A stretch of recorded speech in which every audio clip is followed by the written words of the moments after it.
일생 동안 당신이 반드시 읽어야 될 100권의 책 일당 100 교양을 높여주는 시간 저희가 이번 주에 특별히 좀 마련을 해봤고요.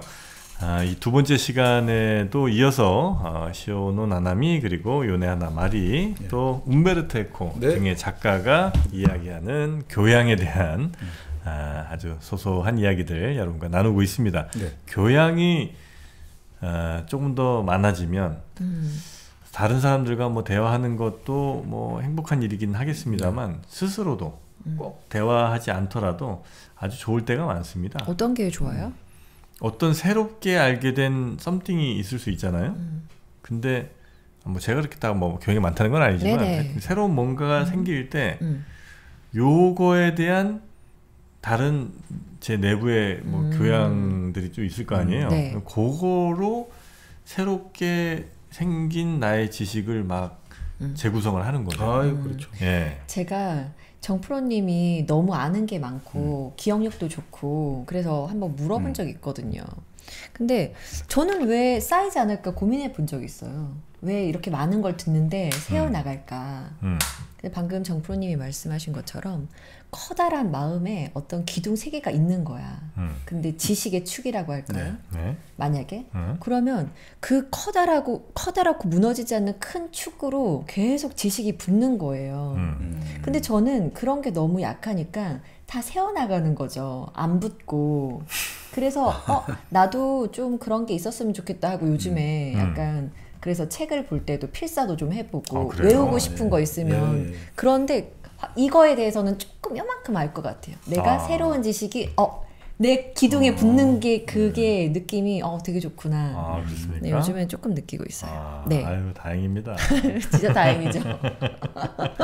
근데 뭐 너무 뭐 그렇게 막 뭔가 굳건하고 중심 뭔가 사역하고 이런 것보다 또 요즘은 이제 교양이나 지식을 그러니까 이게 벽돌 사듯이 이렇게 쌓아가고 이렇게 막 뭔가 완성하고 이런 것보다 그 리좀이라고 합니까? 계속해서 뿌리를 치고 가지를 쳐서 막 그냥 뻗어져 나가는 거죠. 계속해서 뭐 갈등, 칡능쿨하고 이게 등나무하고 뭐 이게 서로 막 섞이듯이 이렇게 가는 것도 또 좋은 의미에서 교양이 되니까요. 너무 막 그럴 필요는 없을 것 같습니다.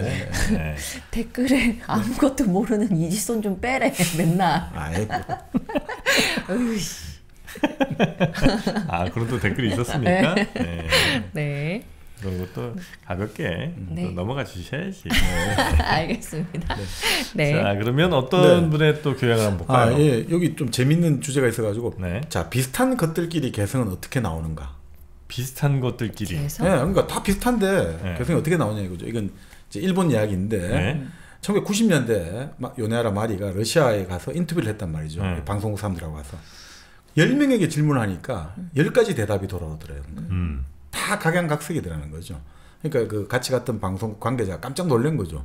아니 일본에서 이렇게 거리에서 인터뷰를 하면 그 10명이 다 똑같은 이야기 하든지 아니면 신문이나 TV에 여러 번 나온 이야기 있잖아요. 그걸 마치 자기 의견인 것처럼 이야기하는데 야 정말 재밌는 이야기하는 사람 열에 한 명 찾아볼까 말까 하는데 어떻게 이 동네는 모스크바에서는 이렇게 다양하냐 깜짝 놀랐다는 거죠.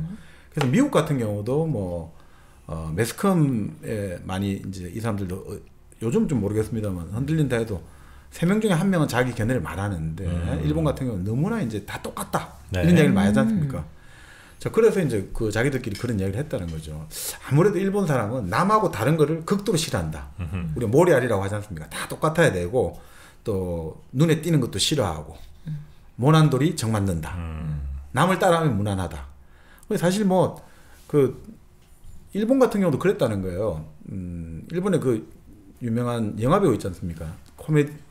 코미디언 겸 기타노 다케시. 네. 거기 재밌는 뭐 이야기를 했는데 본래 남하고 두드러지게 보이려고 하는 거 있지 않습니까? 자기를 막 표현하려고 남하고 다른 행동하고 다른 용모를 하는 거는 아래 끝들이 하는 행동이었다는 거예요.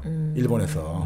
그래서 예전에 예능인들 워낙 지위가 낮았으니까 어떻게든 튀어야 되니까 그래야 밥을 벌어먹고 사니까 하는 거지 일반적인 평민들은 그렇게 안 했다는 거죠. 그건 아주 천한 일이다 했는데 요즘 이제 왜 이렇게 많이 튀는지 모르겠다 이런 이야기 하는데 다 이런 거죠. 일본 사람들은 기본적으로 모래알처럼 튀는 거 싫어하고 튀는 것을 천하다고 봤다는 거죠. 자, 그래서 이제 몰 개성적이다 이러잖아요. 몰 개성적이다. 그러니까 보통 서양 사람들이 일본 사람을 게임에 비유하는 거죠. 일게임이다 이거죠. 일만 하고 하나도 서로 뭐 도대체 우리가 이 개성이 어디 있는지를 모르겠다 이러지 않습니까? 재밌는 이야기를 하죠. 가장 이상적인 인간은 어떤 인간이냐 비꼬아가지고 가장 이제 완벽한 인간. 영국인처럼 요리를 잘하고 프랑스인처럼 외국인을 존중하고 절대 독일인처럼 유머 감각이 뛰어나고 이탈리아인처럼 성실하고 미국인처럼 외국어가 능숙하고 러시아인처럼 술을 자제해서 마시고 일본인처럼 개성이 넘치는 사람 이 사람들이 가장 완벽한 사람이다. 비꼰 거죠. 네. 그만큼 개성이 약하다는 소리겠죠. 네. 자 그런데 사실 겉으로 보기에는 그런데 실제로 이제 일본 사회에서 살아보다 보면 아니라는 거예요. 왜냐하면 왜 그렇게 튀는 거 싫어하고 개성이 없어 보이냐면 인간관계가 긴장되는 것을 최대한 막으려고 무탈하게 이야기하려고 그렇게 서로 애를 쓴다는 거예요. 인간관계가 긴장되는 것을 막으려고. 그러니까 뭔가 남하고 다르고 이러면 이게 갑자기 좀 다르게 느껴지면 기본적으로 우리가 이제 불쾌라고 하죠. 불쾌하다 이런 게 아니라 긴장이 되는 걸 불쾌라고 하거든요. 쾌라는 것은 익숙할 때 쾌라고 하거든요. 그러니까 뭔가 남하고 다른 어떤 옷차림, 다른 행동, 다른 행동 거지, 말 이렇게 들으면 사람들이 일단 뭔가 긴장하게 된다 이거죠. 네. 그거를 최대한 막으려고 신경을 쓰는 거였다 이거죠. 그러니까 서양은 타자와의 차이를 강조를 하잖아요, 계속해서. 네. 우리가 소크라테스 대화하지 않습니까? 대화를 한다는 건 기본적으로 사실은 뭐 조금 더 직설적으로 말하면 이 대화를 통해서 내가 이겨야 되잖아요. 난 너하고 다르다는 걸 보여줘야 되잖아요. 그래서 자기를 정당화시켜야 되잖아요. 그러니까 나는 너하고 다르고 나의 고유성, 이건 나의 말을 통해서, 나의 표현을 통해서. 그러니까 이 개성이 중요하다 이거죠. 그런데 일본인 특유의 언어 습관, 뭐 동양 사람들 보통 그렇습니다만 차이를 될 수 있는 대로 최소화한다 이거죠. 이거는 뭐 어떻게 보면 유교가 들어간 사회가 다 그렇습니다. 왜냐하면 유교가 들어간 사회에서 최고의 이상적인 인간형은 조화거든요. 인화라고 하지 않습니까? 조화. 개성보다는 우리는 두루두루 어울려서 잘 살아야 되고 네. 뭐 그렇게 내가 잘났니 시비 가리고 이런 거 안 좋아한단 말이죠. 그래서 우리가 소송 이런 거는 하면 집안 큰일 난다 이러잖아요. 근데 서양 사람들은 시비를 가려야 된단 말이죠. 대화를 중요시하니까. 그래서 개성을 표현하고 이 시비를 가리기 위해서 소송을 불사한단 말이죠. 그런 식의 이게 차이가 좀 있지 않나 싶습니다. 네. 그러니까 친해지다 보면 동양 사람들도 아주 다 개성적인 그것들이 많죠. 그러니까 결국 우리는 이런 것 같아요. 동양은 이제 노자의 도덕경에도 나옵니다만 도가도 뭐 비상도라지 않습니까? 도를 도라고 말하면 그건 도가 아니다. 그러니까 우리는 내용을 중요시하기 때문에 언어라는 형식을 조금 이제 형식보다는 내용이 더 중요하니까 아주 심오하죠. 말로는 의미를 전달 못해. 우리는 그런 식이잖아요. 근데 서양 사람들은 기본적으로 그 우리 요한복음 태초에 말씀이 있나냐 합니까? 태초도 말씀이 있다 이거죠. 로고스.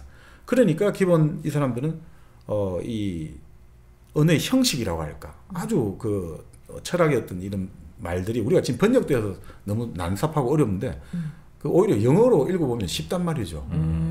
우리 칸트 철학에서 오성 이러면 되게 어렵잖아요. 도대체 이게 뭔 뜻인지 모르겠고 네. 한자를 찾아보면 깨우칠 오자에 뭐 깨닫는 성질이 뭐지 하는데 영어를 찾아보니까 understanding 돼 있거든요. 그럼 되게 쉽잖아요, 그죠? 그런 식으로 이게 하나의 어떤 형식을 중요시하기 때문에 폼을 중요시하기 때문에 그 각각의 담기는 내용은 달라야 된다고 보는 거죠. 그러니까 이제 이런 것들이 좀 동서양 언어 간의 차이고 거기서 개성을 바라보는 것이 다른 거고 실제로 한꺼풀 벗기고 들어가면 동양 사람들도 개성이 이제 풍부하다 이런 거죠. 그걸 말을 하면서 이제 생물학 이야기를 나오는 거죠. 이제 완전한 생물학인지 모르겠습니다만 네. 생물학에서도 같은 종류의 동물들 그 안에서는 개체의 차이가 꽤 크다고 하거든요. 같은 종 안에서는. 자, 무슨 말이냐면 이런 이야기를 해요. 요네하라 마리가 자기 친구들 여러 명이 식당에서 막 밥을 외국 가서 밥 먹고 떠들썩하게 이야기를 하고 있으니까 네. 옆에 백인 남자가 오더니 그 자기들 긴장했다는 거죠. 아, 좀 시끄러우니까 조용히 해달라. 이럴 줄 알았더니 실례지만 당신들 어디 사람들이냐. 그래서 일본 사람이다 말하니까 이런 막 탐복을 하더라는 거예요. 왜 그러냐니까 일본 사람들은 여러 가지 얼굴을 가지고 있다는 거예요. 우리가 볼 때는 일본 사람 하면 우리는 알아보겠다 하는데 백인들이 볼 때는 몽골 사람, 베트남 사람, 한국 사람은 딱 보면 알겠다는 거예요. 이 사람은 몽골 사람, 베트남 사람, 한국 사람 딱 표현하는데 일본 사람들은 너무 다르다는 거예요. 그러면서 이제 그 요네하라 마리 일행들 보면서 자 당신은 티베트 사람 닮았고 당신은 퉁구스 우리 저 여진 쪽 만주 쪽에 퉁구스 당신은 필리핀 당신은 중국 동북부 당신은 인도네시아 당신은 태국 이렇게 당신들은 다양하다 이거죠. 그렇지 실제로 우리가 보면 일본 사람들 보면 남쪽에서 온 계열들하고 이제 우리 한반도를 통해서 간 계열들 그리고 저 또 아이누라고 해서 맞아요. 다 아주 다양하다 이거죠. 그래서 이제 그런 생각을 하는 거죠. 아니 우리가 뭐 기만민족도 오고 양쯔강에서도 오고 저 뭡니까 태평양 쪽에서도 오고 그래서 다른가 보다. 근데 그건 말이 안 된다 이거죠. 그렇게 따지면 대륙에 있는 사람들이 제일 혼합이 돼야 되잖아요. 우리도 그렇고 제일 많이 사람들 전쟁 나고 섞이고 이동하기 편하니까 여긴 바다니까 이동하기는 불편하잖아요. 그런데 그럼 대륙에 있는 사람들은 어떻게 보면 외견상 통일성을 유지한단 말이죠. 한국 사람, 베트남 사람, 몽골 사람 딱 통일성 유지하는데 네. 어떻게 바다가 있어가지고 교류 빈도가 훨씬 낮은 일본 사람들은 왜 이렇게 모습이 제각각이냐 이거죠. 그거 좀 신기하지 않습니까? 그러니까 이게 생물학으로 보면 같은 영역에 딱 동일한 종이 있잖아요. 같은 영역에 하나의 종이 있어요. 그럴 때 그 아종이라고 하잖아요. 우리가 그러니까 완전한 그 종하고 완전 구별되진 않지만 비슷한. 예, 변종하기에는 또 너무 다른 점 많고 그래서 아종이라고 하죠. 예, 그런 정도. 네. 이런 게 딱 이제 구분되는 곤충이 생기게 되지 않습니까? 이럴 때 생존 경쟁이 아주 치열해진다는 거예요. 그러면서 그 아종마다 그룹화가 더 강력하게 촉진된다는 거예요.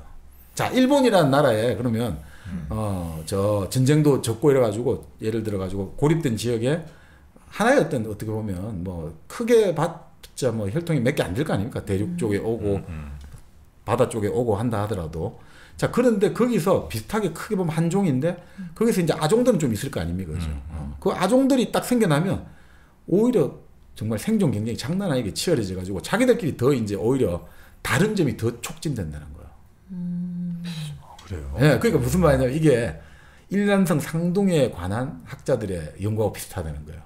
일란성 상둥이 있지 않습니까? 네. 그러니까 일란성 상둥이를 우리 보면 천상 상둥이라고 하잖아요. 네.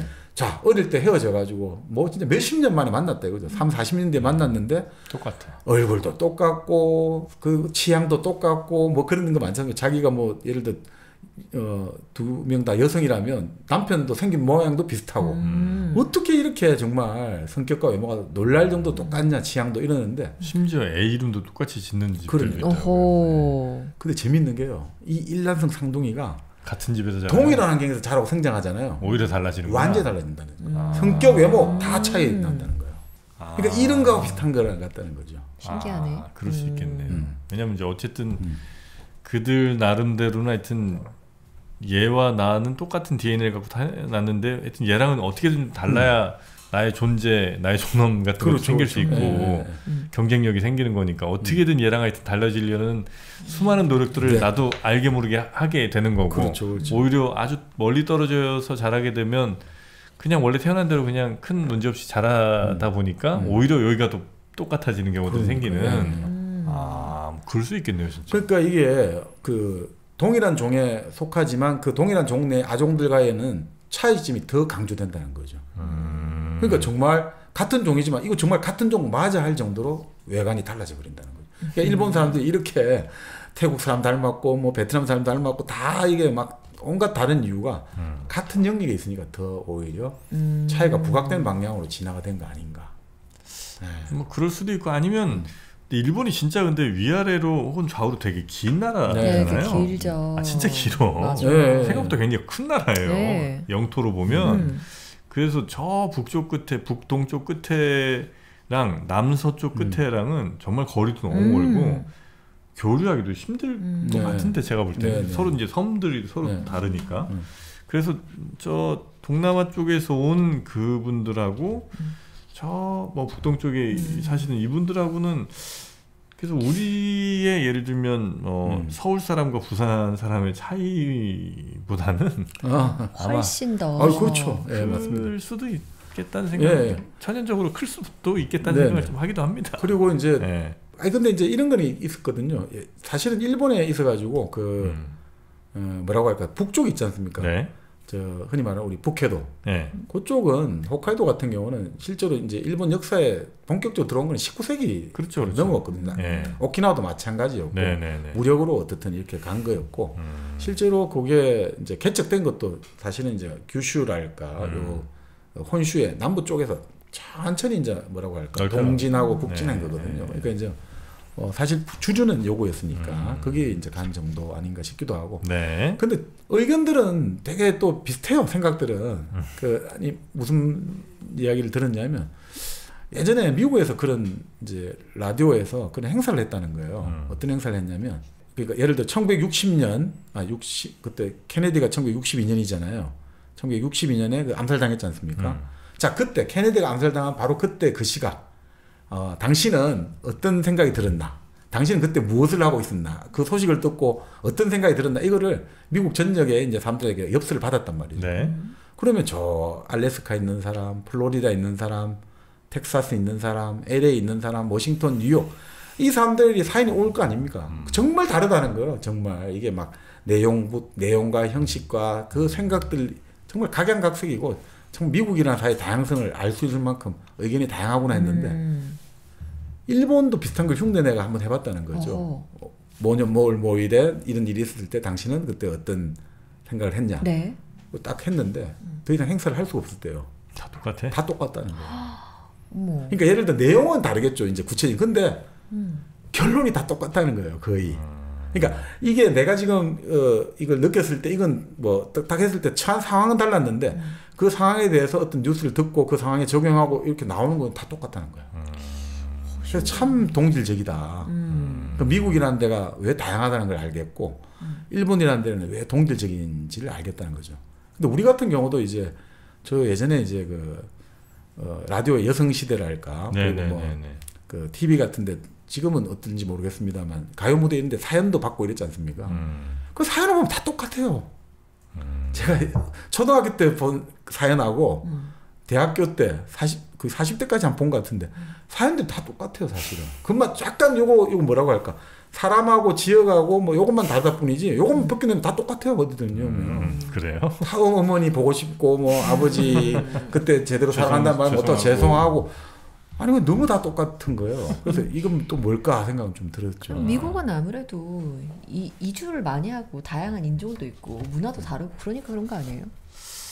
뭐 그럴 수도 있고 아니면 미국 같은 경우는 서로 다른 생각에 대한 뭐 그런 텐션 이런 게 이제 좀 적으니까 다른 생각을 하더라도 뭔 상관이야 뭐 이건 내 생각이고 너는 생각은 또 다를 수 있고 요건데 이제 우리나라나 일본 같은 경우는 다른 생각에 대한 관용이나 포용이 훨씬 더 그 정도 좀 낮잖아요. 네. 지금 우리도 뭐 조금만 뭐 아는 생각 얘기하면 바로 그냥 맞아. 그러니까 그래서 아마 더 비슷해지는. 네. 저도 이제 종종 많이 사회화되고 있다는 걸 느끼는 게 뭐 이런저런 제 생각들은 이제 막 예전엔 더 지금보다 얘기를 많이 했었는데 네. 점점 가면 갈수록 그냥 비슷한 얘기들을 하게 되는 저를 많이 발견합니다. 네. 정프로님 옛날에 막 이제 좀 눈치 덜 보고 막 얘기했을 때 그때는 주위 사람들이 놀라기도 하고 뭐 그런 반응들을 좀 봤잖아요. 그렇죠, 그럴 때 그렇죠. 그런 반응들을 보면서 나에 대해서 나 좀 고쳐야겠다 이런 생각이 안 들었단 말. 전혀 그런 건 안 들었었는데 이제 언제부터일까 한 4, 5년 전 정도부터 큰 평지풍파가 한번 한 계기가 있었군요. 네. 그때부터는 내가 이런다고 뭐가 더 달라지는가는 생각과 함께 괜히 나 때문에 다른 사람들 피해는 입히지 말아야 되겠다 이런 생각들. 사실 이제 나는 그런 얘기 듣는 거가 전혀 부담이 없거든요. 네. 나 혼자 만약에 뭐 막 하면 아마 계속 그랬을 거예요. 뭐 한번 얘기해봐, 나는 이건데 이제 나 때문에 이 괜한 죄 없는 사람들이 이렇게 피해를 당하는 거는 내가 뭐 할 일은 아닌 것 같다 이런 생각이 좀 들더라고요. 그래서 이제 점점 무난해지는 거죠. 근데 그러다 보니 좀 재미는 없어지고 있어요. 네. 그게 참 그래서 결국은 우리 모두가 손해보는 길이 바로 그런 길인 것 같은데. 모두 손해보고 있는 게 맞는 게 정프로님이 그런 얘기를 할 때 사실 묘한 쾌감 같은 것도 있었거든요. 재미있기도 했고 뭐 다른 시각들도 신선하기도 했고. 근데 정프로님뿐만이 아니라 지금 방송을 하시는 많은 분들이 아마 같은 고민들을 하실 것 같아요. 그러니까 좀 여러 면에서. 우리가 이제 좀 당위적 표현을 이제 사람들이 많이 요청을 하잖아요. 그러니까 뭐 지금까지 너무 주류 언론이랄까 주류 미디어가 너무 좀 폭력적으로 느껴지는 분들이 많으니까, 그러니까 하나하나마다 이제 정치적으로 올바름, PC적인 표현들 이런 것들에 많이 이제 신경을 쓰시고 우리 지난 시간에 했습니다만 결국 나의 존엄성을 인정받아야 되니까 그 말 한마디 한마디에 내 존엄성이 손상을 받고 있다. 그러니까 뭐 충분히 그거는 맞는 말씀인데, 근데 이제 항상 우리가 했던 말이 뭐든지 정도의 문제 아닌가 싶습니다. 그죠? 이게 원리적으로 다 따지면 우리는 더 이상 아무것도 서로 대화를 할 수가 없고, 정도, 어느 정도까지, 요 정도까지는 좀 봐주자. 요 정도까지는 좀 감내하자. 근데 지금은 다들 그걸 안 하려고 하잖아요. 이제 조금만 뭐 들어오면 바로 파르르 떨리잖아요. 당장 그냥 막. 그러니까 이게 결국 자동차 접촉 사고 나고 이럴 때 그냥 이것들이 났을 때 어떤 뭐 묻지도 따지도 않고 일단 무조건 목부터 잡고 무조건 옷부터 풀고 이런 것들하고 비슷한, 좀 이것도 좀 그런가요? 근데 약간 좀 그렇게 너무 좀 다들 여유가 없지 않나 이런 생각도 좀 들네요. 네네. 하여튼 뭐 그 여유 없음이 뭐 본인들 개개인들에게는 다 이유가 뭐 있을 수도 있으나 결국 크게 보자면 다 같이 마이너스 장사들을 저는 하고 있다고 봐요. 네. 과연 그게 누구를 위한 건가 라는 생각을 좀 하고는 있습니다. 네, 지금 방금 저희가 한 이런 대화도 교양에 속하는 대화죠. 그렇죠. 당연히. 바로 이제 움베르토 에코가 그래서 이제 지금 그 주제하고 비슷한 이야기를 했는데 바로 미친 세상 이해하는 척하는 방법이죠, 그죠? 척한데요. 뭐예요? 미친 세상을 이해하는 척하는 방법, 이런 이제 글을 마지막에 이제 6.5집을 내고 가신 거죠. 근데 거기 보면 이제 여러 재밌는 게 많이 나오는데 결국 이런 것들이 주제가 되는 것 같아요. 왜 인스타에 사생활을 올리나? 왜 인스타에 자기 프라이버시를 이렇게 올리고 계속해서 자기 폭로 그리고 자기 연민을 보여주는 게 집착하잖아요.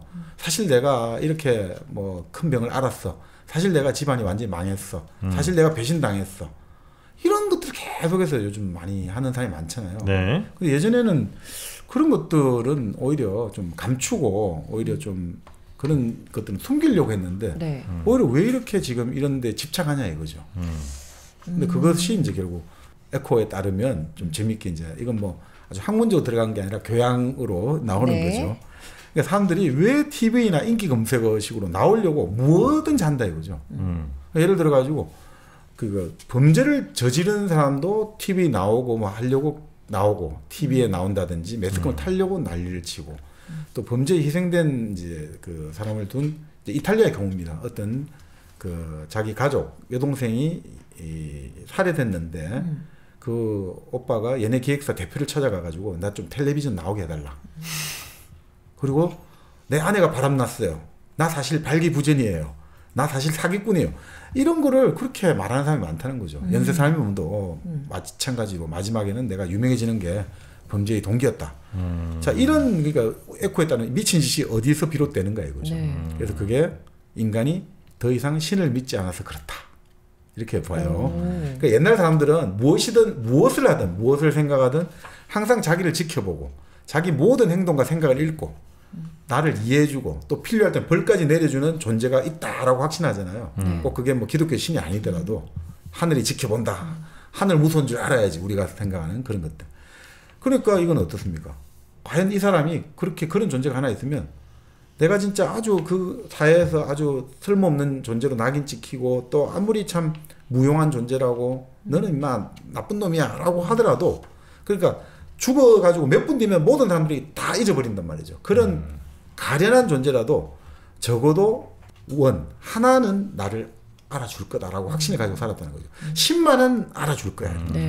그래서 병든 할머니는 이 괴로운 마음을 자식이 나를 버렸고 난 병이 들었는데 이 괴로운 나의 인생을 신은 알아줄 거야.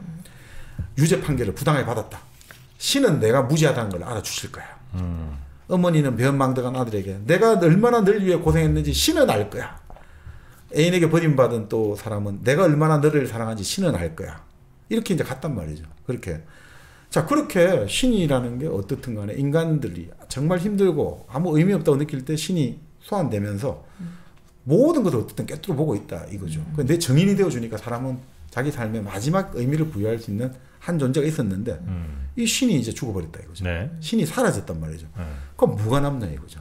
뭐가 남냐 이거. 신이 지금까지 다 좋게 받은 위대한 정인이 있었는데 사라졌지 않습니까? 그때 남는 건 이제 사회의 눈, 타인의 눈만 남는다는 거죠. 그러니까 이제 사람들은 남들에게 잊혀지지 않기 위해서, 그러니까 익명의 블랙홀에 빠지지 않기 위해서 속옷만 입은 채로 테이블 위에서 춤을 춘다든지 다 이런 엉터리 같은 바보 같은 짓을 한다는 거죠. 전부 남의 눈을 의식한다 이거죠. 그러니까 우리가 그 바로 했던 우리는 타인의 인정을 통해서만 우리가 사회적 존재로 승인을 받지 않습니까? 네. 그게 바로 그런 거죠. 남의 인정을 받지 못하면 살아갈 수가 없는데 지금까지는 남이 다 인정 안 해주더라도 신만이 나를 마지막으로 인정해 줄 거야 했는데 신이 사라졌단 말이에요. 그럴 때 남는 건 뭐냐? 사회의 눈, 타인의 눈이 남는데 이제 그 남는 게 뭐냐면 TV 출연이라는 거죠. TV에 딱 나가면 어떻습니까? 이 초월적인 세상이잖아요. 지금 이거 TV를 보는 사람이 이 세상에 있으면 TV 안에 있는 세상이 있지 않습니까? 그 내가 거기 나오면 나는 이제 뭔가 초월적인 존재로 저쪽에 가 있는 것 같고 사람들이 그걸 본단 말이죠.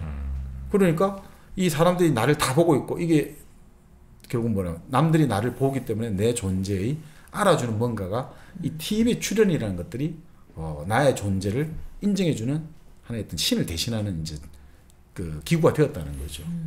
그러니까 모두가 나를 바라보고 또 나 자신도 이렇게 이게 아래에서 또 텔레비전 내 자신을 바라볼 수 있고 물론 그것은 아주 재빨리 사라지고 덧없는 순간이지만 그 인간이 그런 이야기를 많이 하지 않습니까? 우리는 찬란한 영원 불멸을 꿈꾸는 게 아니라 잊혀지지 않는 한순간을 기억하고 싶은 거거든요. 그 잊혀지지 않는 한순간이 결국은 밀란 쿤데라가 말했듯이 시의 순간이거든요. 시적인 순간이라는 것은 아주 찬란한 영원불멸한 게 아니라 잊혀지지 않는 한순간을 만드는 거거든요. 그러니까 그런 것들. 그때 이제 사람은 불멸의 느낌을 가진다는 거죠. 더없이 사라지지만 TV에 나온 내 모습을 통해서 그러니까 거기서 이제 천국으로 올라갈 비상구가 열리는 느낌을 가진다는 거죠. 그래서 이 사람들이 그렇게 이제 타인의 눈, 그걸 받기 위해서. 그래서 TV가 제일 많은 타인의 눈을 받으니까 TV 출연에 병적으로 집착을 하게 되고 근데 문제는 이제 그 사람들이 알아본다는 의미를 착각하고 있다 이거죠. 알아본다는 거.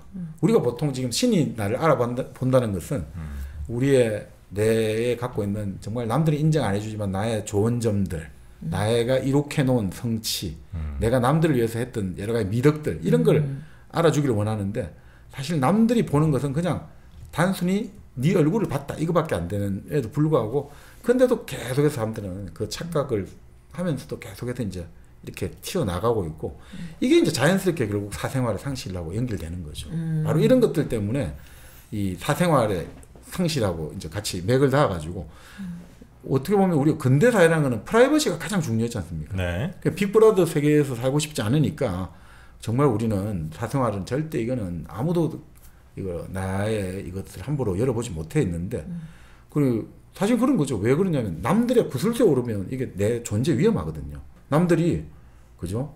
제가 사실은 저랬다더라, 뭐 했더라 이래 되면 어떻습니까? 내가 사회적 위신의 치명상을 입게 되고 그리고 이것들이 내가 사회적인 여러 가지 이제 커뮤니케이션을 하고 이럴 때 당연히 위험해지니까 그런 것들을 어떻게든 숨기려고 하고 그렇기 때문에 프라이버시가 중요했는데 아까 말씀드린 프라이버시가 왜 이제 이렇게 됐냐 결국 유동사회가 됐다는 거죠. 리퀴드 소사이어티가 되면서 가치 혼란에 빠졌다는 거죠. 모든 것이 다 이제 흘러가잖아요. 고정된 게 없단 말이죠. 모든 것이 흘러가니까 기준점이 상실해 버렸어요. 그러니까 이 기준점 상실한 상태에서 내가 인간은 사회적 인정을 받아야 되지 않습니까? 그 인정을 받는다는 것은 수단과 방법을 안 가리고 내 자신을 드러내는 것이 될 수밖에 없다는 거죠. 수단과 방법을 안 가리고. 이제 여기서는 지금 이 유동사회 속에서는 이제 뭐라고 할까? 지금까지 단단하게 고정됐던 모든 것이 사라져 버렸잖아요. 그럼 이건 뭐 어떻게 자 이게 기준이 뭔지 예전에는 신이 있잖아요. 딱 고정불변의 신이 있어가지고 모든 것을 다 알아준다. 어떤 네가 억울해도 나는 다 알아주고 사람들은 그런 거죠. 현세에서 내가 받는 시련조차도 시련이 아닌 거예요. 천국에 가면 나는 하나님이 다 받아주니까. 그러니까 기독교랄까 종교의 세계에서는 비극이 없거든요. 네. 왜냐하면 절대신의 세계에서는 비극이 없어요. 왜냐하면 하늘에 가면 다 이게 그 내가 이제 하늘나라로 가는 입장권을 만든 거잖아요, 사실은. 여기서 내가 지금 고생을 하고 내가 힘들고 아니면 남을 위해서 희생만 하다 살다 가더라도 그게 하늘나라에서는 다 그것이 네가 지상에 그걸 인정을 못 받았더라도 하늘나라에서는 천국에서는 잘 산다. 지상에서는 땅 한 평 없지만 너 하늘나라에서는 100만 평, 1000만 평 다 만들어놨어. 이런 것들을 가지고 있기 때문에 비극이 없거든요. 이게. 근데 지금 그러니까 어떤 괴로움을 당해도 비극이 아닌 거예요. 아니 나는 이게 더 하나님이 나를 더 잘되게 하려고 한 거기 때문에 비극이 없는 거예요. 근데 그 하나님이 사라지고 나니까 그걸 할 데가 없잖아요. 그러니까 어떻게 보면 사람은 자기를 드러내가지고 사람들이 나를 알아봐 줘야 된다.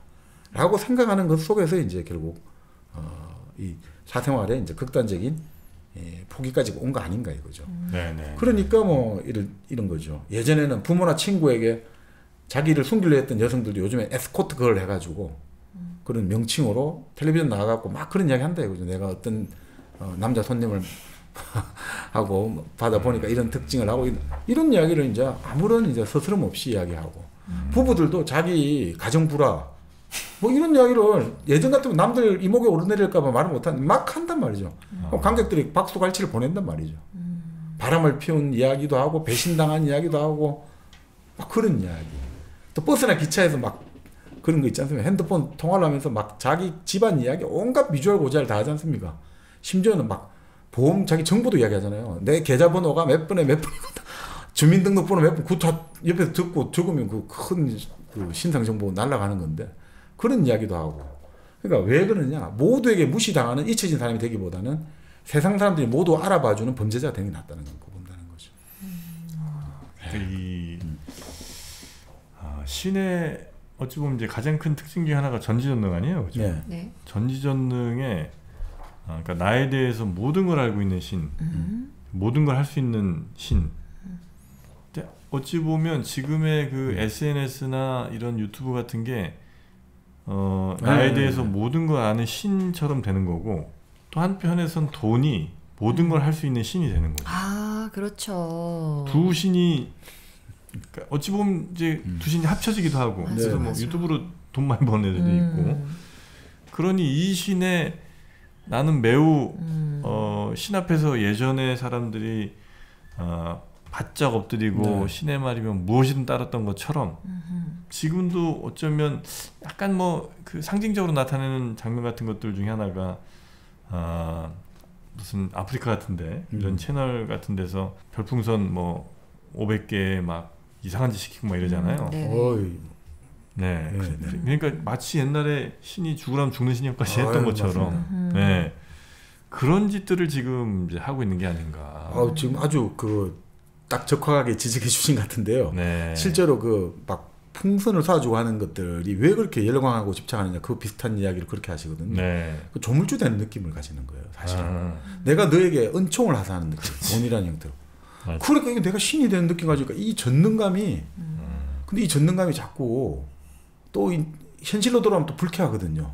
나는 평범한 인간이고 돈도 없는데 그러면 그걸 또 잊어야 되잖아요. 그 나의 어떤 현실의 초라함. 그럼 또 다시 또 집착하게 되고 대출 받아갖고 쏴주는 걸로 계속해서 에스컬레이트 된다고 하죠. 맞는 말입니다.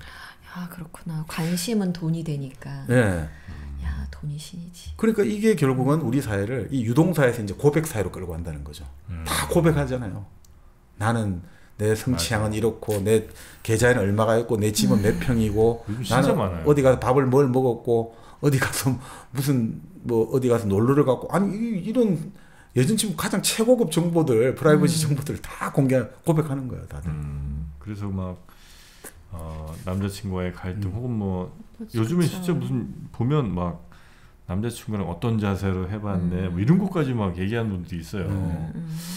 그래서 뭐 저런 거를 얘기하는데 이제 왜 그런 것까지 얘기하냐고 보면 그분들은 그냥 대체로 그 솔직한 게 좋잖아요. 뭐 이제 이런 식의 얘기를 많이 하거든요. 네. 이게 뭐 부끄러운 거 아니잖아요, 더 이상. 이런 얘기를 많이 하는데 그게 나는 공개 이유 같지는 않고 방금 얘기해 주신 그런 내용들. 그래서 내가 신 앞에 나서고 혹은 그래서 또 어떤 뭐 돈의 신에 무릎 꿇고 뭐 요런 시스템이 거기에 이렇게 좀 작동하는 것 같은 느낌이. 솔직해서 그런 게 아니고 어찌 보면 뭐 신 앞에 솔직한 거는 뭐그 일맥상통하는 거긴 하지만 네. 그리고 네. 또 이게 지금 돈이랑 연관 짓는 것도 있지만 사실 무풀 있잖아요.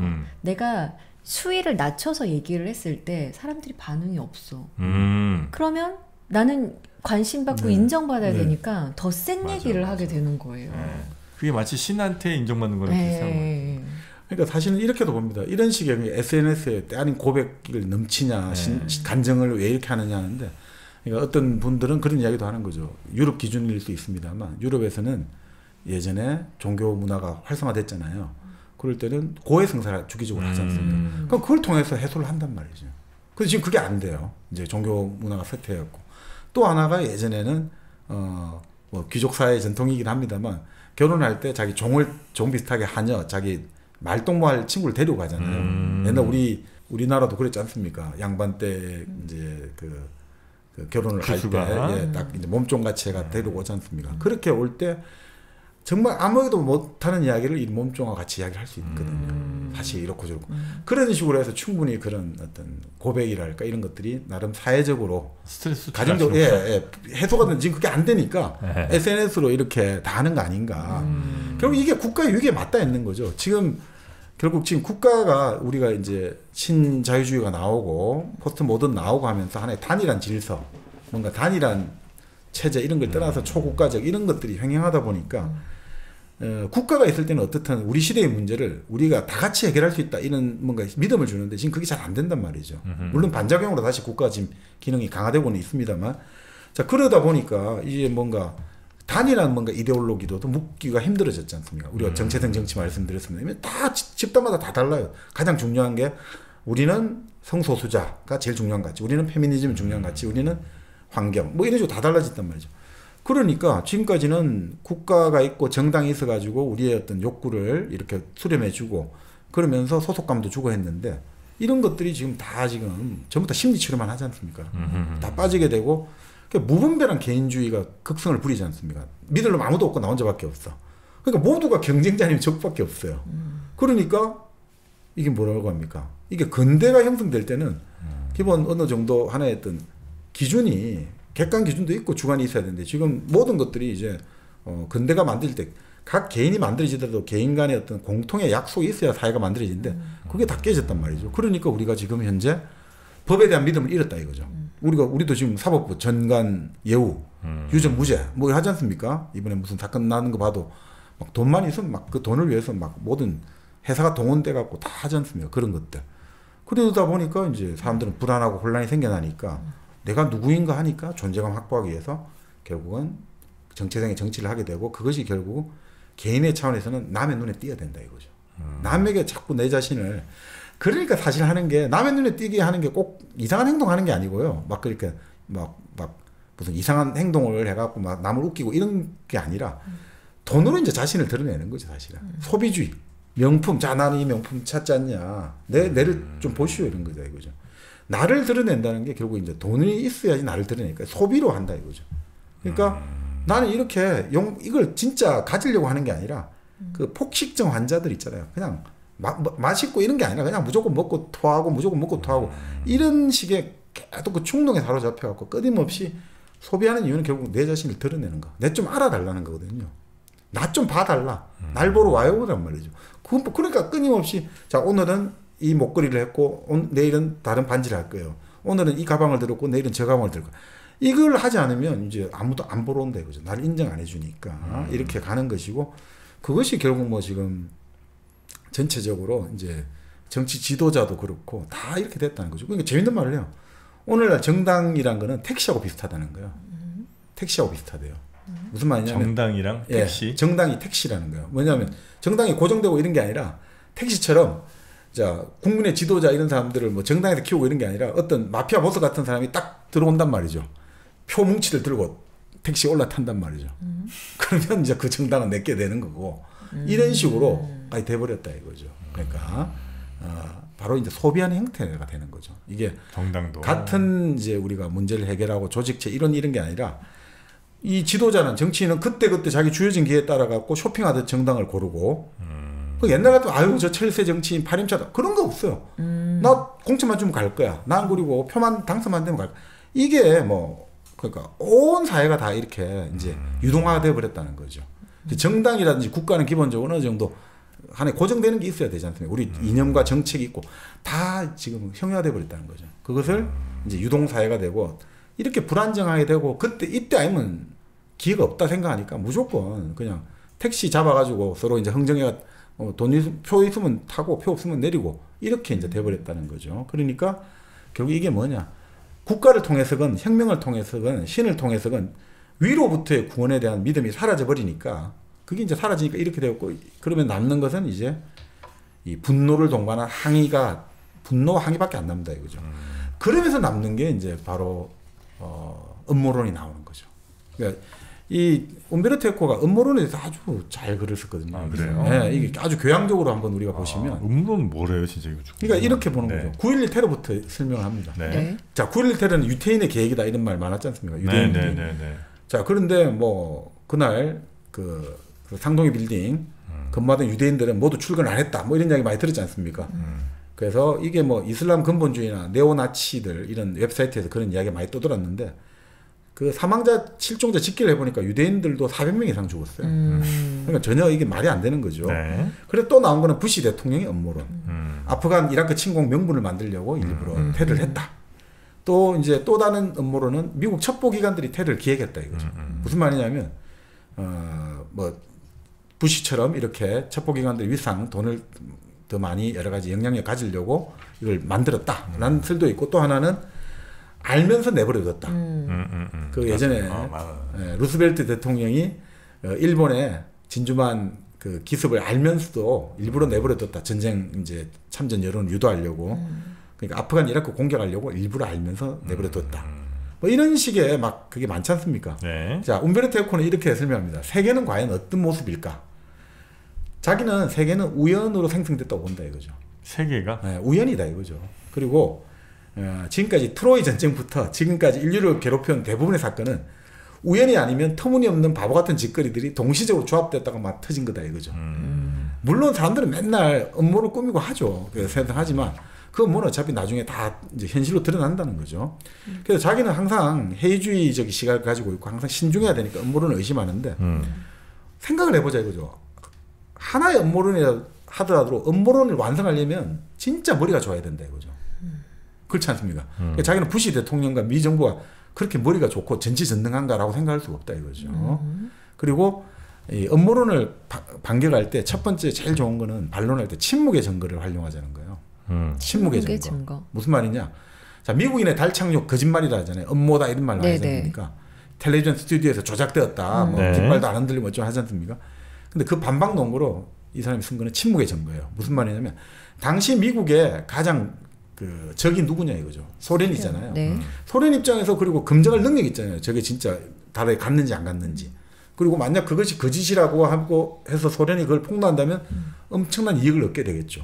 그런데 소련은 실제 탕육에 대해 가지고 아무런 말 안 하지 않냐 이거죠. 그것만 봐도 이것은 음모가 아니다. 침묵의 증거. 가장 검증할 수 있는 능력이 있고 그것을 반박해 가지고 이익을 얻을 세력이나 집단이나 사람이 그걸 하지 않고 침묵한다는 것은 그것은 음모론에 불과하다라고 볼 수 있다는 거죠. 네. 그리고 이 사람은 또 비밀들 있지 않습니까? 음모, 비밀 할 때 이런 이야기를 해요. 아무리 비밀이 있다 하더라도 단 한 명만 아는 비밀이 있다 치자 이거죠. 그 사람 과연 자기 부인이나 자기 애인하고 밤에 잠자리에 들 때 그 이야기 안 할 거냐 이거죠. 100% 안다, 100%. 그러니까 한 명만 안다 하더라도 그게 인간 아니냐 이거죠. 아, 그리고 우리가 TV나 뭐 소설이나 만화 같은 데 보면 그냥 막 하잖아요. 뭐 나는 막 목숨 그냥 죽어도 상관없이. 그게 과연 그냥 그건 우리의 하나의 어떤 그냥 형식적으로 만들어 놓은 그냥 하나의 어떤 이념형들이고 과연 사람이 그러니까 무덤까지 가지고 갈 비밀도 있죠. 근데 그거는 관계된 사람이 있단 말이죠. 근데 99 아까 제가 100%라고 했잖아요. 100%는 없으니까 정말 비밀을 자기 혼자 간직하고 말 안 하고 죽는 사람도 있을 수 있잖아, 세상에. 있을 수 있겠지. 있을 수 있잖아. 근데 예를 들어 비밀이 있는데 적당한 가격에 팔려고 할 거 아닙니까, 사람들은. 예를 들어 예전에 다이애나 왕세자비 네. 그 저기 영국 장교하고 동침했잖아요. 그 장교 돈 받고 다 이야기 다 했잖아요. 미셸 고주아 어떻게 잠을 잤고 뭐 아니 그런 것도 보면 그러니까 9.11 테러를 보자 이거죠. 네. 자 이게 비밀이 있고 다 했다면 최소한 수백 명이 관련돼 있을 거잖아요. 네. 그 수백 명이 그런 목적을 위해서 일을 하는 사람 치고 그렇게 다 돈에 관련돼 있는데 과연 가담자가 어떤 돈에도 흔들리지 않고 모두가 그 비밀을 지켜서 신념을 지킨다? 에이, 그거는 좀 아니라는 거죠. 어려울 거다. 그러니까 그것만 봐도 이 업무와 비밀은 이게 좀 사실은 좀 이상하다. 그리고 음모론의 기원을 좀 말해요. 그러니까 이 칼 포프 이야기를 해요. 네. 그 칼 포프 과학철학자. 네. 바로 이런 이야기죠. 음모론이 일어나는 배경은 호메로스의 사회 이론하고 비슷하다는 거예요. 우리 그 오디세이아 그리고 일리아스를 쓴 오디세이아가 어떤 이론을 냈냐면 그 이제 작품에서 그런 나오잖아요. 자, 이 세상에 일어난 일들은 어떻게 일어나냐 이거죠. 왜 갑자기 파리스 왕자가 그 절세 미녀 헬레네를 납치해오고 또 왜 이 그리스 전역에 사람들이 힘을 모아가지고 전쟁이 일어나고 왜 전쟁이 10년간 계속해서 일진일치를 거듭하고 근데 또 전쟁은 왜 또 그리스 연합군의 승리로 돌아가느냐. 이게 결국은 신들의 변덕과 의지다 이거죠. 그 바로 그거지 않습니까? 일리아스와 오디세이아 보면 핵심이 전부 그 신들의 변덕과 의지로 움직이고 있단 말이죠. 신들이 그 뭡니까 올림푸스 산정에서 모여가지고 아 이번에는 쟤 좀 밀어주자. 아 이번에는 이러면 안 돼. 이런 식으로 해가지고 결국 인간들은 거기서 그 작품에 보면 그렇게 나오잖아요. 그러니까 이해할 수 없는 일들 결국은 그게 전부 다 신들이 다 저지르고 있다 이거거든요. 네. 바로 그런 것처럼 그 신의 자리를 지금 대체한 게 누구냐? 바로 권력을 진 사람들 집단들로 이 음모론을 대체한다 이거죠. 그렇게 해가지고 모든 악과 모든 어떤 음모 이런 것들이 뭔가 이런 이 거대한 어떤 소수의 집단들이 뒤에서 꾸미고 있어. 그래서 결국 이제 뭐 우리가 항상 하는 게 유대인 집단이 꾸미고 있다. 뭐 어떤 뭐죠 그 일루미나티가 뭘 하고 있다. 네. 프리메이슨이 뭘 하고 있다. 계속해서 그런 이야기들이 나오곤다는 거죠. 그 신을 대체하는 것으로 사람들은 이해를 하고 있고 또 중요한 거는 공식적인 설명이 있지 않습니까? 케네디 대통령이 죽었는데 암살당했는데 이 공식적으로 나온 설명이 우리를 만족을 못 시킨다 이거죠. 항상 우리가 아 이거는 그럼 어떻게 설명할 거야? 계속해서 뭔가 이게 맞아. 문제점이 나오잖아요. 그러니까 우리는 사실 우리는 불충분한 설명에 고통을 느낀다는 거예요. 그래서 아니 진짜 이런 일이 있을 수가 있을까? 이탈리아에서 그 알도모로라고 그 총리를 지낸 수상을 지낸 사람을 그 붉은 여단이라는 청년들이 납치를 했거든요. 이런 일이 있을 수가 있나? 아니 이 청년들이 뭐 별것도 아닌데 얘들이 어떻게 그 프로 경호원들 5명을 죽이고 전직 총리를 납치해가지고 살해할 수가 있단 말이에요. 이거는 분명히 뒤에 흑막이 있어. 뭔가 배후 세력이 있어. 이런 식으로 이야기들이 계속 나오거든요. 그러니까 설명이 잘 안 되니까. 네. 근데 왜 이런 식으로 우리는 이제 음모에 자꾸 빠져드냐면 그렇게 할 때 이 음모론을 들으면 우리 자신의 책임이 면제된다는 거예요. 자, 우리를 지금 불안하게 한단 말이에요. 이 세상에 갑자기 사람이 죽고 뭔가 폭탄 테러가 일어나고 이럴 때 이게 불안해지는데 네. 딱 이걸 음모론을 이렇게 설정하잖아요. 하나의 비밀이 숨어 있다. 요번에 이런 사건이 일어난 거야. 그 비밀이 숨어 있고 그 비밀이 지금 은폐되어 있다. 음모라는 것은 함부로 드러나면 안 되니까. 그래서 그게 결국 우리를 해치기 위해서 그런 뭔가 작당이 꾸며지고 있는 거야. 그러니까 우리가 지금 여기 속아 넘어가면 안 돼라고 말하면 우리는 무죄잖아요. 이런 일이 일어난 거에 대해서 우리는 다 무죄거든요. 예를 들어가지고 뭐 여러 가지 뭐 우리가 그 우리 사회에서 큰 사건들이 많지 않습니까? 그리고 우리가 얼마나 우울해지고 우리 모두의 책임 같잖아요. 근데 사실 음모론을 말하면 우리 책임이 면제되잖아요. 그래 이건 우리가 한 거 아니야. 우리가 한 게 아니고 이상한 놈들이 몇몇 놈들이 이게 정치적 이득을 얻으려고 아니면 경제적 이익을 위해서 그 사건을 일으킨 거야. 그래서 많은 사람들이 죽고 다친 거야. 이렇게 해버리면 우리가 편하게 지잖아. 우리는 무죄니까. 나는 그게 나도 다 이론이야. 우리가 이 문화, 우리 안전 문화에 둔감하고 우리도 참 이런 데 가담을 했고 우리가 죄인입니다. 이렇게 하는 것보다 아니야. 이것은 뭔가 우리가 모르는 종교 집단, 권력 집단이 자기들 이익을 위해서 뭔가를 했어. 이렇게 하는 거하고 비슷한데 심지어는. 네. 아, 뭐 진짜 그건 뭐 공감이 많이 됩니다. 그 책임을 누군가에게 떠넘기고 싶은 거. 일종의 예전 그리스 시대의 어떤 서사시 같은 데 나왔던 데우스 엑스 마키나. 얘기가 이게 해결이 안 되거든요. 막 던져놓은 거 많아갖고 막판에 신이 나타나서 다 해결해줘. 시원하잖아요. 그렇죠. 깔끔하게 해결되고. 근데 논리적으로는 도저히 말이 안 되는데 신이 나타나서 했다고 하니까 뭐 이거는 그럴 수밖에 없는 거죠. 필연적으로. 마치 그런 것처럼 저는 약간 음모론도 뭐 이야기가 조금, 왜냐면 이제 우리 현실에서 일어난 일들은 꼭 그렇게 모든 일들이 다 필연적으로 일어나는 건 아닐 수도 있어서 그 중간중간에 빈 구멍들이 있는 경우들이 꽤 많은데. 그렇죠. 근데 그게 말씀하신 것처럼 불편해. 잘 이해하기도 잘 안 되고. 그럴 때 마치 기계 신처럼 기계화된 신처럼 데우스 엑스 마키나가 딱 등장해서 이게 이제 음모론. 음모론 하면 쫙 아주 깔끔하게 깔끔하죠. 완전 완벽하게 뭔가 원인과 결과가 다 나오니까 우리가 너무 안심하죠.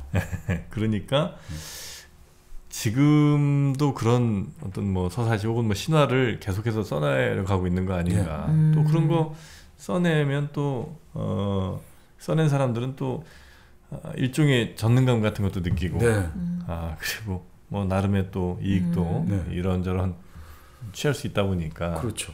그리고 사람들이 이렇게 이제 음모론의 어떤 그 설명에 빠지는 이유가 지금 말씀대로 깔끔하지 않습니까?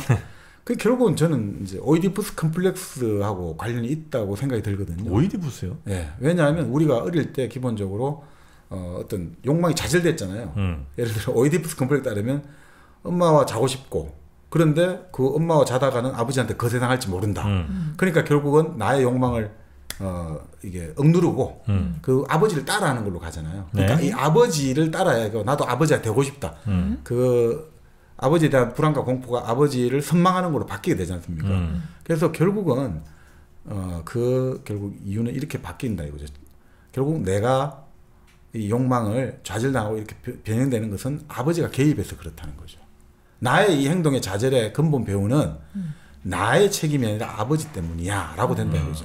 이때 아버지라고 할 거는 이제 물리적인 아버지보다는 우리 사회에서 아버지로 생각되는 거는 법과 질서와 언어와 이런 거거든요. 권력과. 그럼 결국 사람은 근본적으로 어릴 때부터의 어떤 그 근본적인 오이디푸스 컴플렉스를 통해 가지고 결국 우리는 사회화가 되어 가지고 이 욕망을 억누르고 문명인으로 살아가는데 그런 것들이 어떤 우리가 이해하지 못하는 거대한 사건을 부딪혔을 때 역시 또 그것은 아버지 탓이야. 이것은 아버지 탓이야. 이것은 빨갱이 탓이야.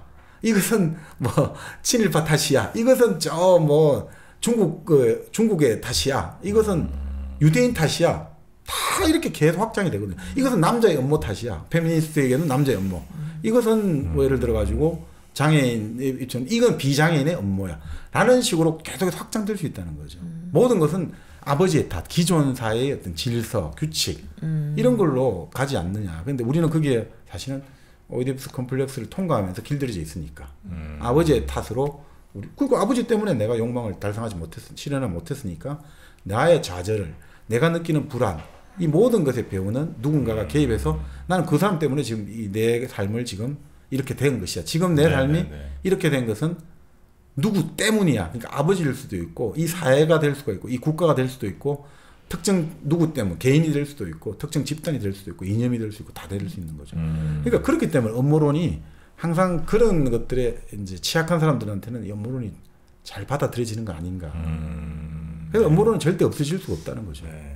그래서 이제 누군가에게 책임을 떠넘기고 싶은 그런 기본적인 마음들, 그리고 이해 안 되는 혹은 뭐 내가 내 생각에 논리적으로 뭐가 좀 비어 있다고 생각하는 것들을 시원하게 깔끔하게 메워주는 뭐 이런 것들이 이제 크게 음모론이 계속해서 없어지지 않는 큰 이유라는 거죠. 그래서 뭐 움베르토 에코 같은 경우는 뭐 이런 이야기도 해요. 다행스러운 거는 업무와 비밀보다 더 투명한 것이 없다는 거예요. 사실은. 우리가 업무와 비밀은 가장 감춰져야 되고 불투명해야 되는데 제일 투명하다는 거예요. 무슨 말이냐? 업무가 진짜 효과적이라면 시간 지나면 어떻든 결과가 나타나야 되잖아요. 그거 진짜 업무를 꾸몄는데 업무가 실현돼야 될 거 아닙니까? 그러니까 100일에 밝혀진다 이거죠. 맞잖아요. 업무가 진짜 정말 효과적이고 힘이 있다면 그 나와야 되니까 백일하게 밝혀지고 비밀도 마찬가지라는 거죠. 아무리 중요한 비밀이라도 어떤 비밀도 시간이 지나면 다 밝혀지게 돼 있다는 거죠. 저는 여기에 동의할 것 같습니다. 웬만큼 사실 비밀이라는 것도 그 결국 아까도 우리 말씀드렸습니다만 그런 것들은 거의 없거든요. 어떻든 중요한 비밀일수록 많은 사람이 관련되어 있기 때문에 그 절대로 그리고 중요 안 한 비밀은 한두 명 관련되는데 그게 무슨 의미가 있겠습니까? 그 둘만의 문제로 끝나는 거니까. 근데 정말 우리 사회의 중요한 비밀이라고 한다면 네. 그것은 관련된 사람이 계속 많을 수밖에 없기 때문에 그것은 나올 수밖에 없다는 거죠.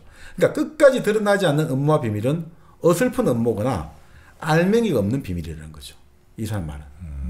왜냐하면 시간 지나면 드러난다는 거죠. 사실. 근데 그거는 그러니까 그 문제를 지속적으로 관심 있게 지켜본 사람들에게는 어쩌면 그럴 수 있겠는데 음모론 제기하고 신나게 장사하고 빨아먹을 거 다 빨아먹고 이제 진실이 제대로 드러날 시간쯤엔 이미 또 다른 음모론으로 이동해서 그거 열심히 또 장사 중이잖아요. 그렇죠. 바로 그겁니다. 그러니까 어찌 보면 그 음모론에 계속 이용당하는 사람들은 알맹이 없는 업무와 그 정말 어설픈 업무 비밀인 거죠. 다들 그거 보면. 계속 그것만 계속 그냥 넘어가는 거죠. 진짜 새로운 것도 나타나면 그걸 가면 되니까. 네. 밝혀지는 거에 대해서는 또 관심들도 별로 없죠. 그러니 밝혀진다는 거는 뭐 팩트일 수는 있으나 밝혀진다고 해서 큰 의미가 있나. 그래서 바로 여기서 그런 거죠. 비밀이 있다고 주장하잖아요. 어떤 사람. 업무가 있다, 비밀이 있다고 주장하는 사람이면 진짜 비밀이 있고 업무가 있고 내가 그걸 막 있는데 숨기고 이런 걸 내가 어떻게든 이런 게 있는 게 아니고 비밀이 있다고 우리가 믿게 만드는 데서 힘이 나온다는 그렇죠. 거예요. 우리를 믿게 만드는 데가. 야 여기에 비밀이 숨겨져 있어. 업무 숨겨져 있다 해가지고 우리가 믿게 만들면 그게 실제로 그 사람의 힘이 되는 거죠. 그러니까 사실은 비밀과 업무라는 거는 사실 그걸 믿지 않는 사람이 갖고 노는 진짜 무기라는 거예요. 아주 사람들을 데리고 노는 유용한 무기라는 거예요. 그러니까 그런 걸로 막 열심히 돈 모아서 뭐 무슨 프로젝트 만들고 이 비밀 밝혀내야 된다고 그래서 뭐 막 모금 막 해. 그래서 뭐 무슨 뭐 컨텐츠도 만들고 이렇게 해갖고 그래서 어떻게 됐나 나중에 한 1, 2년 지나 보면 돈 모은 건 다 어디 가 있고 없어. 새로운 또 뭐 터져갖고 뭐 계속 그거 비밀 취재하고 다니고. 그렇죠. 왜냐하면 항상 우리가 뭐 고전적입니다만 이슈는 이슈로 덮으면 된단 말이죠. 계속해서 그렇게 그럼 새로운 걸 던져줘. 그럼 사람들이 여기에 대해서 뭐 진실을 요구합니다. 뭐 밝히십시오 하다가 또 그거 다 사라져요. 옛날에 무슨 프로젝트 하기로 했는데 어떻게 됐냐. 그 돈과 회계 정보 밝히려 했는데 왜 안 밝히냐. 하다가 또 다 사라져요. 그리고 또 사람들 관심 없어지고. 그래서 게오르그 진멜이라는 독일의 아주 유명한 사역자가 아주 이런 말을 썼어요. 비밀이 있다라고 사람이 말하잖아요. 그것을 말하는 사람에게 아니면 저 사람 비밀이 있다. 비밀이 있는 사람이야. 비밀이 있는 사람이야. 라는 인물에게 뭔가 예외적인 지위를 준다는 거예요. 정보의 비대칭성이 존재하잖아요. 저 사람은 비밀이 있으니까 나보다 위에 있잖아요. 나는 아래에 있고 그러니까 취소하면 나는 이 사람이 하여튼 비대칭 더 무겁게 하는 거죠. 그 다음에 그게 결국은 매력으로 작용한다는 거죠. 우리가 항상 그렇잖아요. 안개 같은 사람한테 매력이 있지. 겉과 속이 투명한 사람 매력이 없잖아요. 겉과 속이 다 보이니까. 겉과 속이 다 보이니까 이 사람은 솔직하고 겉과 속이 다 보이니까 위험하지가 않아요. 솔직하니까 위험하진 않은데 이 사람하고 큰 일은 같이 못하겠죠. 이 사람하고 쿠데타를 만들고 뭐 혁명을 만들어야 되는데 이 사람은 겉과 속이 다 보이니까 어디를 가도 다 드러나. 그러면 이 사람은 안 되는 거죠. 그러니까 비밀이 있다. 난 조직을 위해서 지금은 내가 말할 수가 없어. 지금은 조국과 민족을 위해서. 이렇게 말하면 뭔가 이게 뭔가 아우라가 나타나고 매력이 나타나는 거죠. 그러니까 이 매력이라는 거는 비밀 내용하고는 아무 상관이 없다는 거예요. 아무 상관없고 내용이 뭐가 중요한 게 아니라 뭔가 이 사람이 어떤 지금 지위에 있느냐. 그래서 항상 키신저가 했던 말이 그렇지 않습니까? 권력은 최고의 체험제라고. 여성을 유혹할 때 최고의 어떤 유혹할 수 있는 재료가 권력이라고. 그러니까 내용이 중요한 게 아니란 말이죠. 그냥 저 사람은 거물이야. 저 사람은 잘 나가는 대기업 사장님이래. 막 그거에 따라 가지고 이게 쫙 올라간단 말이죠. 매력이. 그러니까 본래 인간이 가지고 있는 게 뭔가 긍정적으로 생각하는 사람이나 인격에 대해서 이상화하는 충동이 있거든요. 네. 이 사람은 진짜 대단한 사람이야. 예를 들어 우리 부모님이 자기 자식에 대해서 또 우리가 친하게 지내는 자기 친구에 대해서 야 너는 정말 이것도 잘하고 저것도 잘하고 너무너무 너는 완벽해. 그런 거 있잖아요. 자기 자식은 최고고 자기 친구도 최고고 자기 뭐 회사도 최고고 막 있던 사람은 근본적으로 자기 주변이랄까 자기가 이상적으로 생각하는 것들을 하도 완벽하게 생각하는 그 충동이 있거든요. 뭔가 끊임없이 그 영웅을 만들고 싶어요. 뭔가 자기가 다른 우상을 만들고 싶어요. 그래서 항상 기독교에서도 우상 숭배를 금하는 이유인데 그게 이상한 충동이 있단 말이에요. 사람이. 그거에다가 또 사람은 기본적으로 어떤 항상 내일을 알지 못하는 우리 불확실성에 대한 두려움이 있지 않습니까? 네. 자, 그럴 때 그 이상한 충동과 불확실에 대한 두려움이 딱 결합을 해버리면 어떤 특정한 인간이 나를 따르라. 내가 다 알고 있어. 야, 여러분, 내가 다 알려주마. 이 다 비밀이 있고 이 업무가 있는데 내가 다 그거를 분쇄해주고 내가 이 비밀을 깨트려주고 내가 다 하고 있습니다. 이 전부 이 권력 집단의 모략을 내가 다 분쇄하고 내가 딱 하면서 어떻게 됩니까? 이 판타지 확 만들어지니까 가치가 확 올라간단 말이죠. 그리고 이제는 이게 진짜 그 사람이 지금 그대로의 모습으로 받을 수 없는 주목과 관심을 한꺼번에 다 받거든요. 이러니까 이걸 안 할 수가 있겠습니까? 그래서 역설적으로 모든 업무, 어떻게 보면 가짜 업무죠. 업무라는 것들이, 아니, 이 시간에도 업무는 꾸미고 있죠. 기획은. 네. 근데 그건 드러날 수밖에 없는 거고. 하여튼 우리가 말하는 아주 가짜 업무 뒤에는 어쩌면 우리에게 그것을 진짜 업무로 믿게 만들어가지고 이익을 보는 사람의 업무가 숨어 있을지 모른다는 거예요. 이게 이제 바로 움베르토 에코가 세상을 뜨면서 우리에게 정신 차리고 이 세상을 바라봐라. 미친 세상을 바라봐라. 이런 거죠. 아, 그러네. 그러니까 모든 가짜 업무 뒤에는 그것을 진짜 업무로 믿게 만들어가지고 이익을 보는 사람의 업무가 숨어 있을지도 모른다.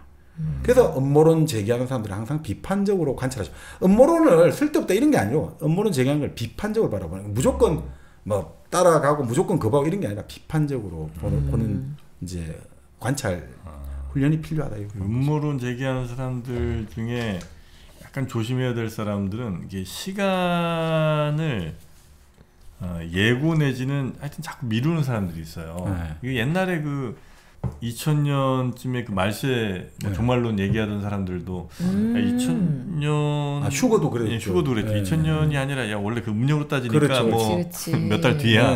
몇 달 뒤 되니까 그거 이제 계산이 이렇게 좀 잘못됐는데 뭐 2001년 뭐 8월 8일이야. 뭐 이런 식으로 계속 미루는 사람이 있거든요. 계속 연기되는 거죠. 예. 음모론도 보면 이게 이제 뭐 이렇게 해서 요거 이제 다음 달이면 내가 요거 뭐 딱 증거해 갖고 어디 갖고 와서 딱 터뜨릴 거야. 그때 되면 끝. 또 한 두어 달 또 지나면 이렇게 해서 이제 딱 모아가고 있어. 이런 사람들이 이제 많이 있어요. 근데 그런 경우들을 굉장히 좀 조심하는 게 대체로 맞더라. 그러니까 이제 사실 이제 여기서 조심하라는 것은 어떤 그 정치나 경제나 사회나 여러 가지 어떤 특정 분야 지도자들은 당연히 있어야 되겠죠. 있을 수밖에 없는데 그 사람들이 자꾸 그걸 너무 자꾸 이상화 시키려고 하는 거거든요. 자기가 좋아하는 사람을 이 사람은 어릴 때부터 지금까지 그 사람도 사람인데 살아가면서 좋은 거 있고 나쁜 거 있고 이런 건데 그 나쁜 것조차도 종교하고 똑같습니다. 그러니까 아까처럼 이 모든 것들이 이것을 위해서 이 사람을 오늘을 만들기 위해서 했다. 이런 식으로 나오거든요. 그건 되게 위험한 발상이라는 거죠. 이게 결국은 사람이 가지고 있는 그 이상화 충동이 있잖아요. 이게 결국 우리가 좀 사이비 종교에도 드러나는 건데 자기 교주랄까 이런 것들에 대해서 사람이 가지고 있는 건 근본적으로 사람이 참 선한 거죠. 사람은 성선설이에요.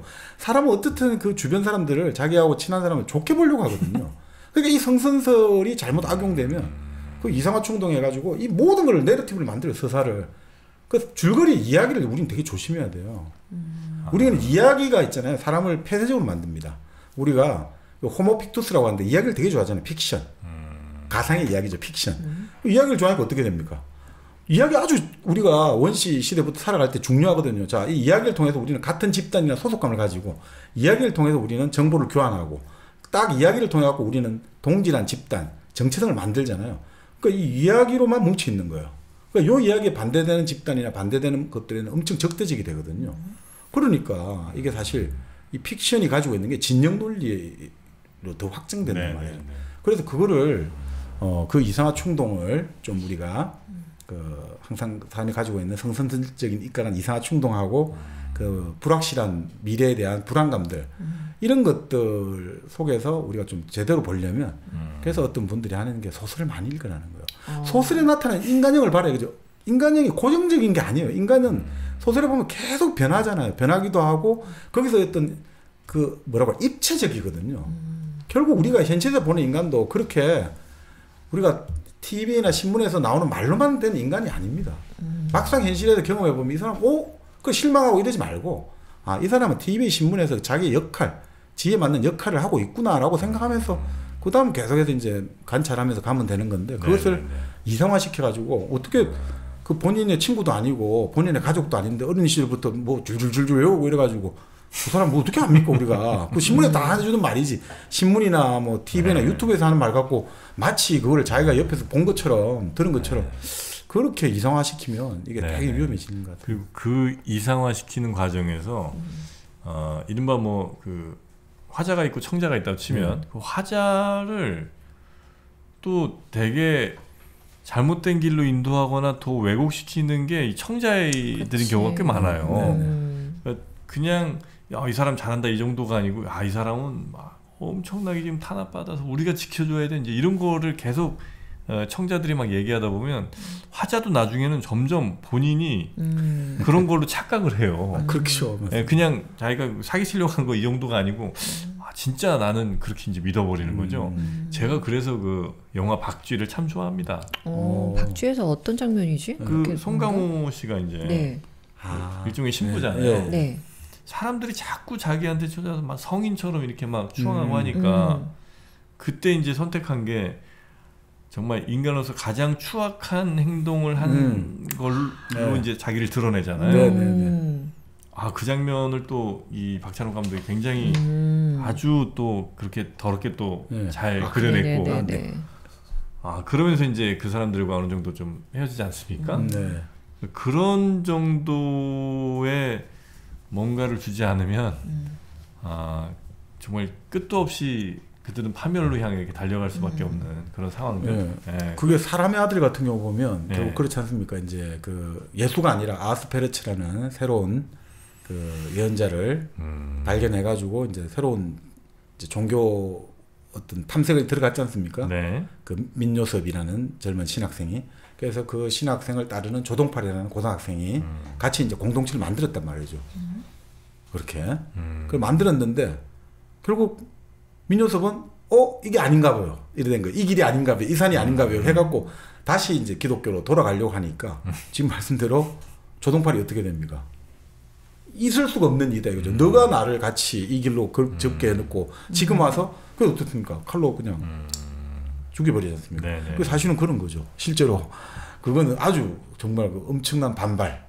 그 정도에 그거 없으면 그건 뭐 어마어마하게 그건 지금까지 어떤 그 길로 갔던 정체성이 다 해체되고 붕괴돼 버리니까 감당할 수가 없겠죠. 그러니까 소설 이야기를 하다 보니까 더 그렇네요. 영화고 그런 것들 우리가 항상 늘 경계하고 의심하고 다른 사람들 비판적으로 바라볼 수 있는 그런 능력들 그게 어쩌면 그냥 내 뇌를 누구한테 이렇게 의탁해갖고 그냥 하면 잠시 마음 편할 수 있으나 아마 시간이 가면 갈수록 본인도 굉장히 불행하게 만들 가능성이 좀 높고 하니까 늘 비판적 시각을 우리가 좀 가졌으면 좋겠다. 그런 비판적 시각을 잘 갖기 위해서는 사고하는 시간이 좀 더 길어야 될 텐데 거기에 가장 좋은 게 또 1kg 커피가 아닌가 하는 생각 좀 하게 됩니다. 1kg 커피 한잔 하시면서 비판적 사고도 키우고 또 책 보는 시간 좀 늘리면서 다른 사람들 이야기 듣는 시간을 약간 줄이고 책 보는 시간을 조금 늘리면 커피와 함께 커피 마시는 게 결국엔 나를 위한 시간이잖아요. 그렇습니다. 그 시간에 이제 교양에 대한 생각도 좀 하시면서 같이 마시면 좋을 것 같아요. Coffee for me CFM이죠? 나를 위한 커피 1kg 커피 많이 사랑해 주시고요. 네이버에서 1kg 커피 검색하시면 되고요. 혹시 주말에 시간 되시는 분들은 부산에서 있는 그 커피 엑스포 다음 주 다음 주 엑스코에서 한 행사에 한번 꼭 참여해 보시면 부산 뭐 여행 가셔서 한번 들리셔도 좋을 것 같고요. 저하고 같이 한번 커피 마시시죠. 우리 정방님도 함께하는 그 부산 커피 축제에 또 많이들 오시기 바라겠습니다. 자, 오늘 저희가 교양을 주제로 다양한 이야기를 좀 나눴는데요.